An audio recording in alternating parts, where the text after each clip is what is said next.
3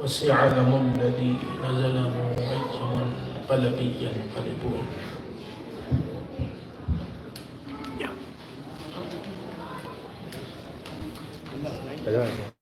السلام علیکم یا باقی اللہ، السلام علیکم رسول اللہ، السلام علیکم امیر المؤمنین سید الوسیل